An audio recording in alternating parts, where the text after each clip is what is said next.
Hi, everyone. Welcome to this week's weekly live immigration attorney chat here at Immigration for Couples. If you are new to our firm, Immigration for Couples is dedicated exclusively to assisting couples across the nation and across the world in navigating the U.S. immigration process. And we host these weekly live attorney chats, and we post regularly on social media. We have a YouTube channel, TikTok, and we even have a free resource center at immigrationforcouples.com. And the reason we have all of these resources is because we know how important it is to have knowledge and clarity and support and guidance as you're going through an immigration process. So whether you're just starting your journey or whether you're in the middle of the process, we invite you on over here to these weekly live chats if you aren't following our Facebook page, Immigration for Couples. And we invite you to check out our free resource center. We have lots of downloadable resources. We have a chart that compares the different options, a relationship evidence guide, and all the tools and information you need to get clarity and get started on your immigration journey. All right. And so I see we have some of our faithful our faithful viewers here with us. It's great to see all of you. Hi, Anna. Again, I love that picture so much of that puppy. He's so cute. And hi, Lisa. It's so good to see you. Good morning. And good morning, Eds.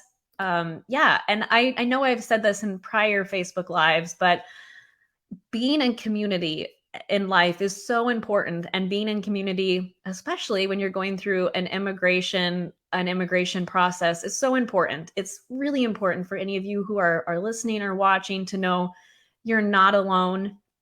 Our firm has successfully helped thousands of couples, and all of the fear, the anxiety, the stress, all of that is a totally normal part of the process. But realizing that there are other people who are going through the process and other people who have successfully completed the process, and being in this community, hopefully it gives you peace of mind knowing you have that support system.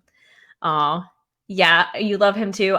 We love our two puppies, and I'm a huge dog person, so he is just so stinking cute. All right.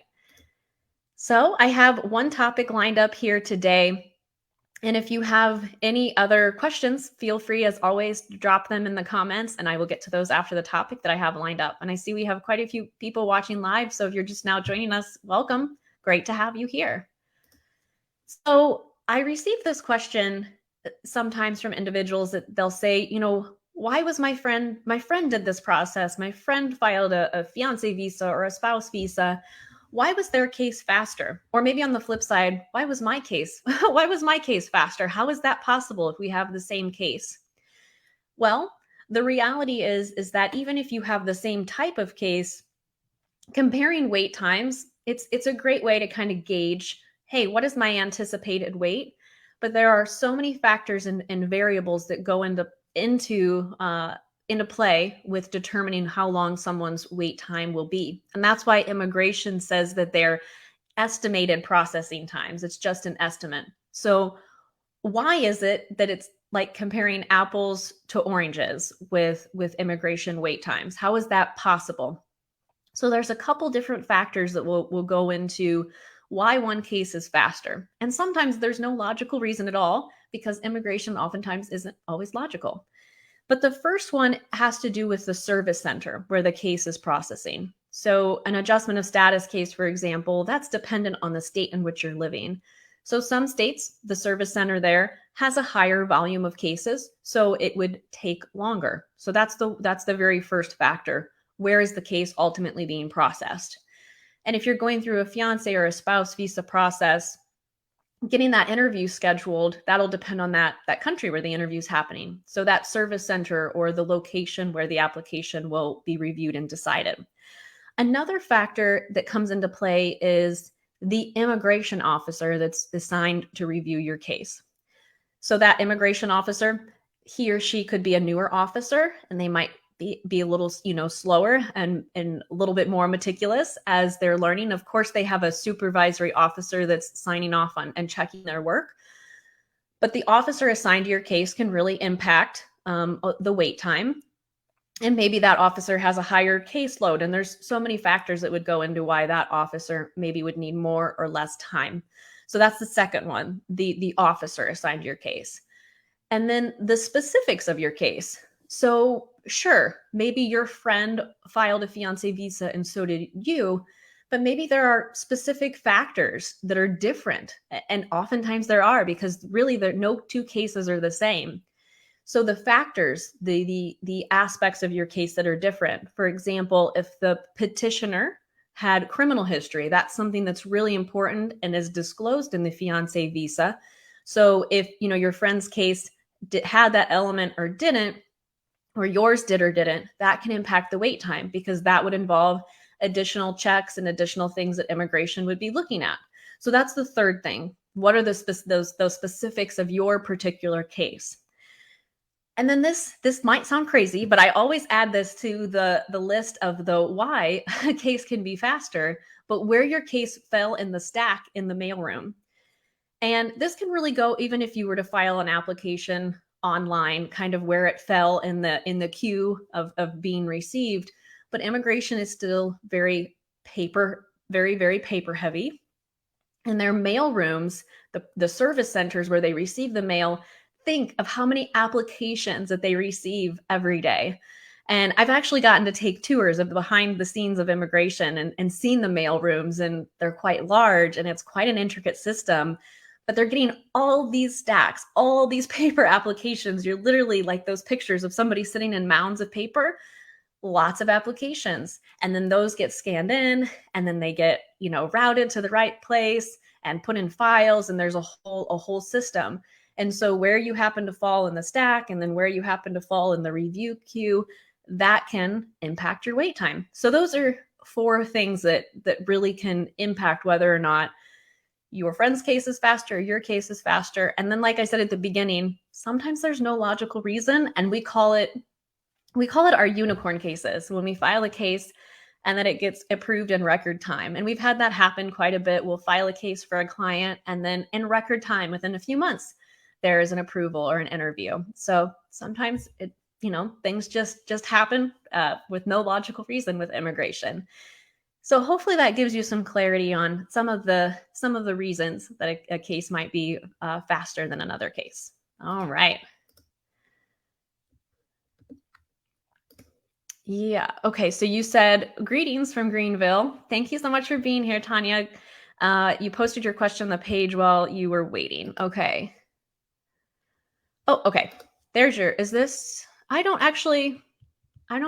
see your question, Tanya. I'm really sorry. Can you copy it and paste it here?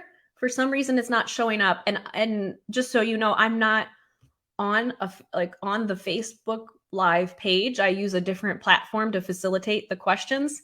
So can you post it again? Would you be able to copy and paste it? I'd love to answer it for you. All right. Alex, great seeing you again here this week. So you've been waiting 3 months. Looks like, okay. Sorry, one question at a time.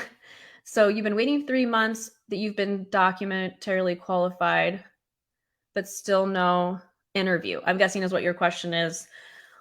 So it depends on your embassy. So I don't know which embassy or consulate where your case is processing.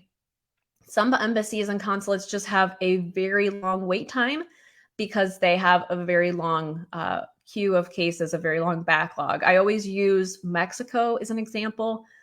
The highest number of immigrants, the highest number of applications really goes through Mexico. And so they have a pretty big caseload. And so the wait times are significantly longer there. The embassies across the country, though, are taking steps to really get caught up from COVID, from the pandemic. And a lot of them have. A lot of them have gotten caught up. A lot of our European countries will see individuals get interviews within a few months. So don't lose faith. Every day you're getting a day closer. So, okay. And it looks like you said Bangladesh. So 3 months isn't too bad. I mean, interviews, I know you would like to be together yesterday. I don't mean to minimize that, but yeah, 3 months is pretty common. Usually, depending on the embassy, we'll tell couples to be prepared, to wait up to 6 to 8 months. It really depends on the country. So, but hopefully you get an interview soon, and best of luck to you, and let us know when you do.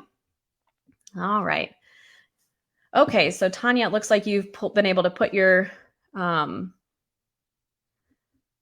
question in here. So you were married. I'll put it in here. It's quite long. It's one of the ones where I get hidden behind it. So you were married.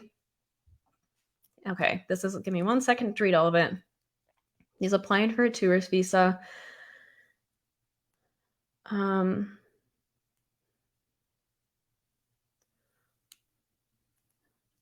Not return. Okay. Yeah, so tourist visas are difficult to obtain because they're a completely discretionary benefit. So what does that mean? It means that the immigration officer, in his or her sole discretion, can decide whether or not they believe that the person has the intent to just come and visit and then return to their country. So there's so many factors, and it'll really depend a lot on the immigration officer that does the interview. I'll tell you that in general, getting a tourist visa to the U.S. is a difficult endeavor, especially when you're married, and immigration can see that you have a spouse and you have ties to the U.S. that might make it likely that you would want to come and stay. So it gets tricky, but really it's your burden to prove to immigration that you have an intent, you have ties to your country of origin. So that's good that he has a business, minor children, individuals to whom he is responsible. Evidence of that can be helpful, but just know that that discretionary component of the tourist visa application is what makes it hard. So that's good that you have proof of a business, proof of minor children. Ultimately, though, once you do decide where you want to live your lives, looking at options through you as a spouse would be, the path of least resistance, right? And be very careful with tourist visa applications to be sure you're always being fully honest, because tourist visa applications, and I've talked about this in other videos, tourist visa applications, even unwittingly, unintentionally, you don't realize a question that's being asked, you don't realize the implications, or you don't understand the question fully. If something's answered incorrectly or dishonestly, even if you meant to or not, it can have an impact on your future application. So just some things to keep in mind. But if you are wanting to look at an option based on a spouse, based on you being a spouse, we'd definitely be happy to speak with you in a consultation about what that looks like. So best of luck, though, to you both. All right.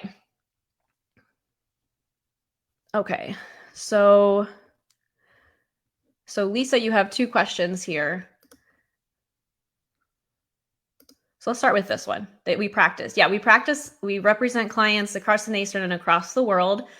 We do have an office location in Florida, but to be honest, most of our clients, even before COVID, we had fully virtual capabilities. So we wanted to really lean into technology. Technology is amazing, and sometimes it just feels like magic, right? So really all of our interactions with clients, we facilitate everything over Zoom appointments. And for your ease and convenience for clients, we have a secured document drop link. We can send applications to you to review securely. So we can do everything remotely because we know our clients lead busy lives. And so that's how we're able to represent clients all across the world. So hopefully that helps answer your question. All right. And so Lisa, I know you have a question about the diversity visa and the visa lottery. So our firm practices exclusively couple family-based immigration. So we don't assist with this process, but the Department of State has a really great guide, a really great resource that you can check out. But yeah, look at the Department of State, the National Visa Center, and they go through the steps that are involved in the diversity visa process. And wait times for that, if you're chosen for that process, typically, it's about a year or so. And so hopefully that helps. But yeah, you can definitely check everything out about the diversity visa, that lottery on the National Visa Center Department of State website. All right. All right. And let's see who I have next. You're welcome, Lisa. You're very, very welcome. Let me see. I have some really big ones here. You have to give me a second to pick one. Okay.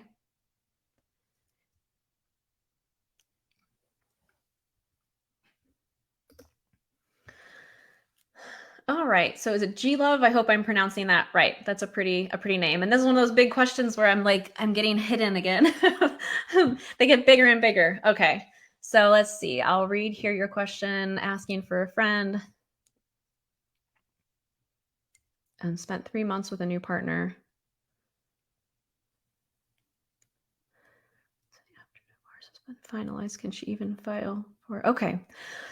So great question. And please share our website, immigrationforcouples.com, with your friend. We have a lot of great resources, and we'd be happy to speak with her during a consultation if she's wanting guidance. So the application, if she's wanting to file a fiance visa or a spouse visa, oh, that's a reminder that I have an appointment here in a couple minutes. So in order to be able to file the fiance visa or a spouse visa, you have to be legally eligible to be in that relationship and to be married. So that divorce has to be finalized. But if someone knows that you're getting close to finalizing the divorce and you're wanting to take those next steps, that's a good time to still get started. We help clients all the time that are in that period of waiting for the divorce to finalize, but we can start getting the application and all of the evidence and everything prepared and ready to file once that divorce is finalized. So in a prior video, and you might want to share this with your friend, we have it on our YouTube channel and then also on the website, I talked about 5 common red flags that can come up in an immigration case. And one of them is, prior relationships, prior divorces, and then that period of time, if it's a short period of time that the couple has known each other, those are things that immigration will look at. So there's no set amount of time that a person has to wait after the divorce. But ultimately, when you're applying for an immigration benefit, it's your burden, it's your responsibility to prove it's a real relationship. So there is an amount of time that she would have to wait after the divorce. But it's really important to understand those red flags exist, and you want to mitigate those or minimize those by ensuring that the evidence and the application you're submitting is a strong one. And so that's exactly what we help couples do here at our firm, helping them navigate those red flags and those complexities to give you the highest likelihood of success. So please feel free to share our resources with her, and I hope that information is helpful. She can watch. This will be on a replay, so she can check that out. All right, I hope that was helpful for you. All right, I think that's everything that I see. There was quite a bit of activity here today. So it was great being with all of you. Thank you as always for all of your questions. Again, please feel free to check out our free resource center at immigrationforcouples.com. I enjoyed spending the day here with you. If anybody watches this on the replay, please do a hashtag replay. Let me know your thoughts of the live, and let me know if you have any questions for future topics for future Facebook Lives. All right. Have a great week, everybody. Take care. Bye. If you enjoyed this video, please make sure to like and subscribe so that you never miss an upload. And if you'd like more resources to help you on your immigration journey, please visit our website at immigrationforcouples.com, where you can access our free resource center. Links are in the description below.